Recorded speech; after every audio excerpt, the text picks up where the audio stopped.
Corría el año 1994 y el señor que me acompaña y quien habla trabajábamos en Cinepress, Julio Cerval y Producciones. Hacíamos un programa que se llamaba Córdoba y el País, que competía con Buen Día Córdoba, que hacían Jorge Cuadrado y Lalo Freire desde este estudio donde estamos ahora nosotros. Nosotros salíamos desde los estudios de Cinepress. Y Julio Cerval dice, les tengo que dar una buena noticia, se van a ir a cubrir las elecciones a Brasil. Lula se presentaba por primera vez como candidato frente a Fernando Henrique Cardoso. Y fuimos el señor Marcelo Taborda, que está conmigo. ¿Cómo te va, Marcelo? Hola, Beto, ¿cómo estás? Pasó casi 30 años ya. Sí, sí, mejor no hablar de ciertas cosas. Y Lula sigue girando. Sí, sí, y bueno, en esa fue la primera con Cardoso, había venido de perder una con Collor de Mello, también en segunda claro, vuelta. con Collor de Mello. Pero, digamos, estaba haciendo lo que era su viraje hacia una fórmula un poco más potable para sectores de centro o incluso de alguna centro-derecha, con un discurso de el Lula Paz y Amor que después lo terminó consolidando en el 2002 cuando llegó finalmente a la presidencia. Hablando de eso, yo creo que esta elección en Brasil, sobre todo la segunda vuelta, se está transformando en la capital mundial de la fake news, ¿no? Porque Datafolha tiró un informe muy interesante, casi el 90%, casi 9 de cada 10 noticias que giran, noticias, entre comillas, de lo que gira en las redes sociales vinculado a las elecciones es mentira totalmente o en parte mentira. Sí, mira, hoy a la tarde tenía contacto con un colega que es muy buen datero de la realidad política brasileña y me decía que era imposible ya descifrar la cantidad y me hacía referencia a una nota que hizo también Folha de San Pablo sobre lo que fue el primero y hasta ahora el único debate cara a cara que hubo en la televisión con respecto a la segunda vuelta, en el manejo que hizo después de las imágenes de ese debate el candidato y actual presidente Jair Bolsonaro, porque se editaron imágenes, se utilizaron fragmentos del debate, pero después se adulteró de alguna manera la posición que tenía Lula. Un manejo que lo atribuyen a todo el equipo que también asesoró a Donald Trump en su momento en aquel recordado debate con Hillary Clinton. De hecho, Steve Bannon sigue estando detrás de la campaña de la fake news, exactamente, la fake news de Jair Bolsonaro. Y eso se evidencia en algunos discursos. De hecho, que haya tenido Lula que salir a decir que efectivamente nunca firmó un pacto con Satanás en pleno siglo XXI y como parte de la campaña del país más importante, influyente y poblado de Latinoamérica, es un dato que preocupa. O que la esposa y actual primera dama, la esposa de Bolsonaro, diga en una celebración religiosa de estas iglesias evangélicas o neopentecostales que hay que derrotar al partido de las tinieblas. Es como que el debate político ha sido suplantado por una cuestión casi mística o religiosa y fundamentalmente en eso ha tenido que ver la estrategia del actual presidente que perdió por 5 puntos y un poco más, 5,23 puntos la primera vuelta, pero que según los últimos sondeos ha venido acortando alguna distancia con respecto al expresidente que busca retornar al Palacio Otro Planal. dato que llama muchísimo la atención, 4 de cada 10 candidatos en lugares expectables de Bolsonaro son pastores evangélicos, están vinculados a distintas iglesias evangélicas.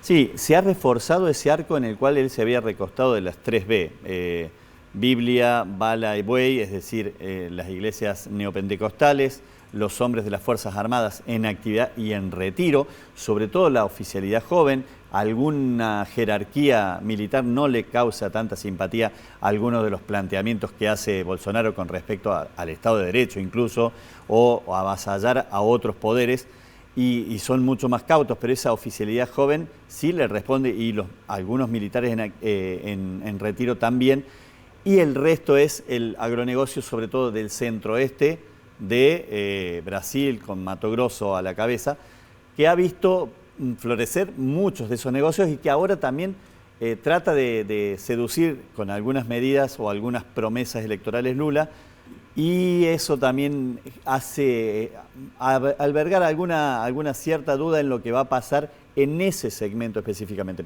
Los otros dos es como que los tuviera consolidado Bolsonaro, pese a que ha habido también una reunión de, por ejemplo, Simone Tebet, que fue tercera en la elección en la primera vuelta del 2 de octubre, sí, y que ha pedido un acercamiento con este tipo de iglesias, Y que hubo también un episodio, recordarás hace poco en el día de la festividad de la Virgen de Nuestra Señora de Aparecida, donde llegó Bolsonaro y un obispo, el obispo de esa diócesis, que es la patrona de Brasil, pidió en la homilía que no era, o dijo en la homilía que no era momento de ir a pedir votos, sino de pedir perdón.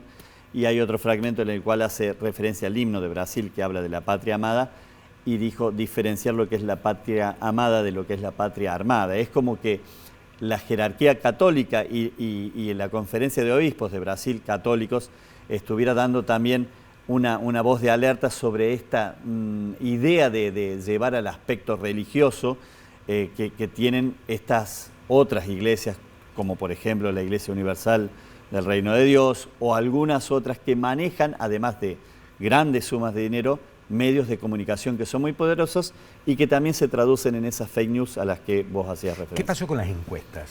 Porque es cierto, ¿no? Hay encuestas que daban 17 puntos a favor creo que el gran Lula, y finalmente terminaron siendo 5. Con Lula, digamos que estuvieron bastante aproximadas en la proyección final. Lula termina logrando el 48,43%, algunas le daban el 49%, y en la última semana se habló de un envión en función del voto útil, sobre todo de los que eran partidarios de Ciro Gómez, que finalmente terminó cuarto y que probablemente haya producido una migración de votantes hacia Lula.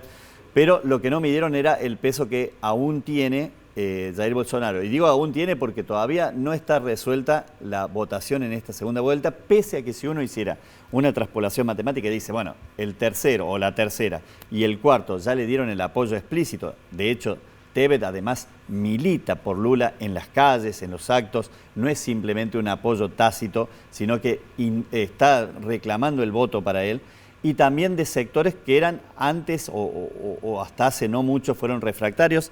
Mencionás vos al propio Fernando Enrique Cardoso, que hizo una apelación al voto de Lula o por Lula como una forma de resguardar la democracia. Sí. Bueno, Tebet también, ¿no? De alguna manera dijo, no es santo mío, pero es democrático. Tengo duda con respecto al presidente. Y esa es la opción que un arco muy grande ha planteado ahora, incluso los grandes medios, la Folia de San Pablo, que en algún momento, o la propia Red Globo, que en algún momento contribuyeron a engrandecer esta figura de Bolsonaro, que antes era una figura marginal o que pocos creían que podía llegar al Palacio del Planalto. Bueno, hoy por hoy creo que esos medios están un poco arrepentidos de haber contribuido, por decir de alguna manera, en engrandecer esta figura que continuamente hace desafíos a lo que es el régimen democrático, que hace desafíos a lo que es la tolerancia o la convivencia con quienes piensan diferente.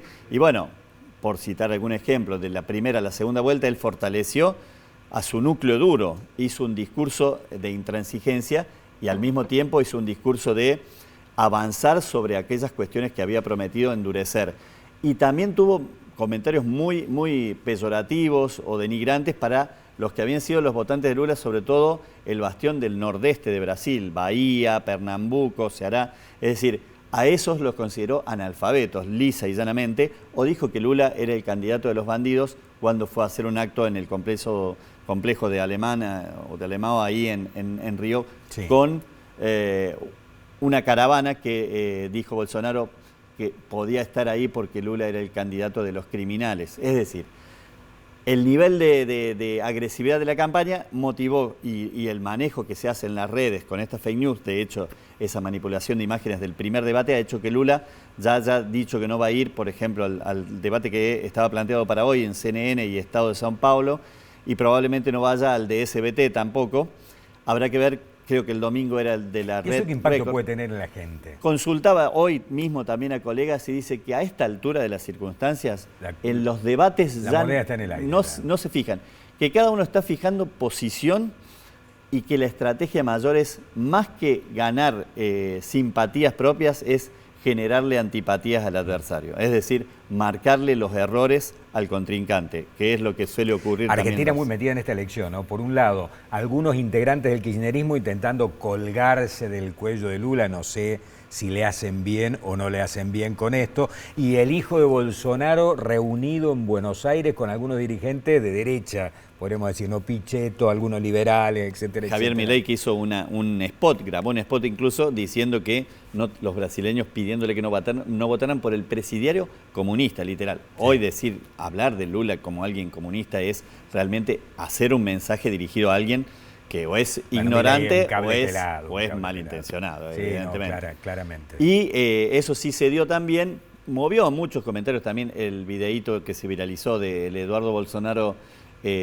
contando billetes de 1.000 pesos para pagar, tenía como 7 u 8 fajos, no sé, se ve que invitó, o era un restaurante bastante caro o invitó bastante Seguramente, gente. Era en Puerto Madero. Pero haber sido nos faltaron caro. también para contrarrestar esa idea, y que decían que estaba muy acostumbrado a contar el dinero contante y sonante porque hay una denuncia en este momento que está en curso de investigación sobre 51 propiedades que adquirió la familia Bolsonaro con dinero en efectivo de una partida bastante secreta que muchos adjudican a un desfalco que se ha producido en acciones de gobierno. Digo, fue contrarrestado ese video viral con otro video que además, bueno, en un terreno que está cada vez más fangoso, hay una denuncia de una situación muy desagradable que se produjo en pandemia, donde el presidente actual, Bolsonaro, aparece en una de estas motociatas que hacía, caravanas de motocicletas, vinculado a unas chicas muy jovencitas, adolescentes venezolanas de origen, en las cuales él hace un comentario que tiene que ver prácticamente con un trato de volver a ese lugar,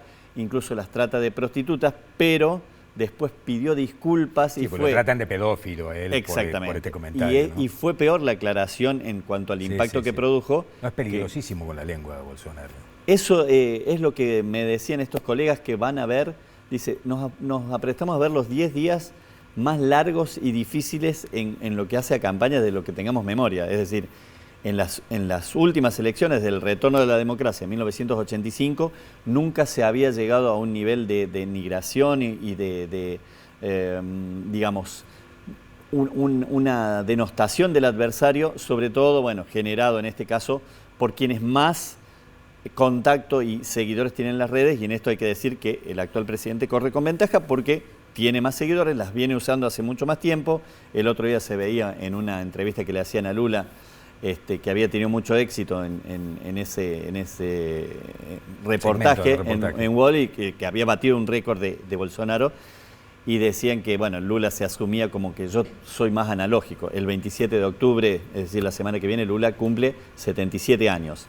Bolsonaro es 10 años menor que él, pero realmente se lo ve a Lula en muy buena forma como para afrontar un nuevo mandato eventualmente si él se convierte en ganador. Y para los argentinos, ¿qué es mejor, digamos, ¿no? Teniendo en cuenta que en una época decíamos, si se engripa Brasil, empieza a estornudar Argentina también, ¿no? Somos Brasil dependientes de alguna manera. Me parece que ha habido un destrato muy grande más allá de los gobiernos de Bolsonaro para con Argentina, ¿no? Inclusive en el gobierno de Macri, me parece que no era una relación. Porque además el planteo que hace Bolsonaro es parecido al que en su momento por ahí hizo Trump. Él denostó algunas iniciativas de integración regional. Lula es todo lo contrario, ha dicho que va a reflotar el Mercosur primero y la UNASUR también para tratar de constituir una unión regional que pueda pelear por espacios en el nuevo orden mundial pluripolar, por decir, o multipolar. Y ha tenido históricamente también una política de acercamiento con Argentina por orígenes comunes también. Habrá que ver cómo se estructura después el gobierno del ganador con el Congreso actual que tienen. De todas maneras, creo que la alianza va a seguir en aspectos centrales en lo que tiene que ver con lo económico, y habrá que ver también cómo ese Congreso incide, si el ganador es Lula o si el ganador es Bolsonaro.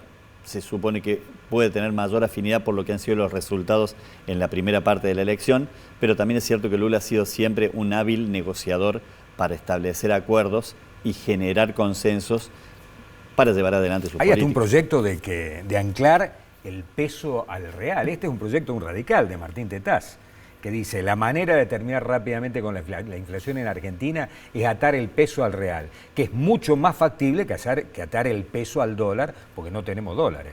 Ahora es un tango para bailar a dos, para eso tiene que haber un acuerdo y tiene que haber interés en Brasil. Bueno, de que esto ocurra, en su momento se habló y no lo han reflotado tanto ahora porque está tan concentrada la campaña en esto que decíamos recién, que es más denostar, más una campaña de demonización del enemigo que propositiva. Pero en su momento, al inicio de la campaña, se volvió a reflotar la idea de generar un banco regional que también emitiera una moneda que representara esa integración, que en su momento también lo habían planteado el propio Lula, Chávez, y creo que había tenido eco acá también de Néstor Kirchner en su momento, es decir, emitir una moneda regional que nos sacara de la dependencia del dólar. Habrá que ver en este mundo que estamos viendo que los gobiernos duran 42 días, como le pasó a Liz Truss en el Gran Bretaña, y habrá que ver cómo desemboca esta guerra. Empujada por los conservadores mismos, ¿no? Totalmente, no por el Partido Laborista. Por lo que estamos viendo que pasa en Francia con las protestas por el tema del auge de la inflación, que para nosotros no es nada, pero para ellos significa un montón. El éxito que había tenido Bolsonaro con algunos meses de deflación, 2 o 3 meses, ahora parece que se está revirtiendo con otra vez números que empiezan a ser inflacionarios. Positivos. Y además con la suba del combustible que había logrado frenar y que empieza a subir de nuevo. De hecho, algunos analistas de Folio de San Pablo decían el plan que ideó para ganar la segunda vuelta se le está haciendo agua antes del 30 y habrá que ver qué efectos tiene en esta última semana. Esta semana va a ser para alquilar balcones. Después volvemos a invitarte, por supuesto, para hablar del tema. Marcelo, muchas gracias. No, gracias a vos. Saludos a la familia. Nosotros vamos a la pausa y ya venimos justamente para hablar del tema de los combustibles.